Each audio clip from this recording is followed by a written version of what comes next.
I'm sure you were watching Monday Night Football, getting ready for that broadcast. What gives? I'll just throw that out there. Is this the right maneuver to fire the offensive coordinator with 3 weeks to go, based on what you're seeing from this offense, Dan? Well, let's go back a couple of years when Norv Turner left. And why did he leave? I mean, obviously there's some friction between the head coach and his coordinators. And it's shocking that with the talent that they have, with the running backs and the wide receivers and the tight end, obviously it's an offensive line issue that they can't give Cousins enough time to find all this talent. And there's some, discord there as to how you want to take advantage of it.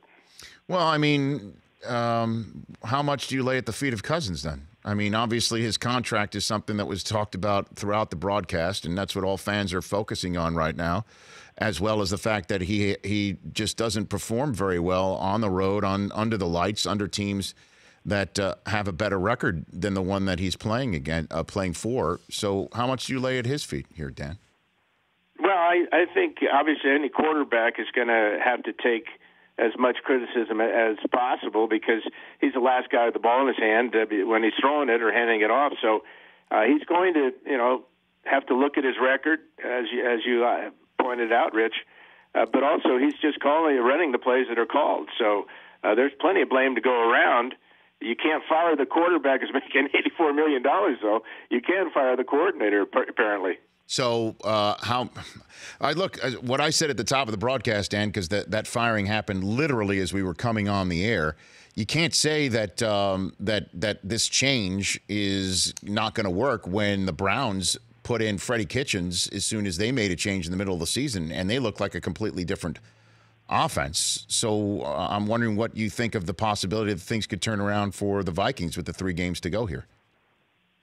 Well, obviously it can turn around. I just think that with the expectations coming into the season and not living up to them, kind of like the Eagles, it's a totally different situation than the Browns. I mean, the Browns are rolling right now.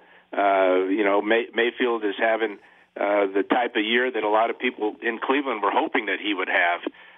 Totally different situation, though, I think, in Minneapolis. Yeah, I mean, Ian came on the show the other day, Dan, and told us a story that really knocked us off our feet, to be honest with you, that when you and he were in the broadcast meeting prior to what turned out to be Hugh Jackson's finale, you asked him, how come you're not running any more plays from Oklahoma or running Oklahoma plays to make Mayfield comfortable? I guess I'm paraphrasing the question, and he said the answer was, I agree.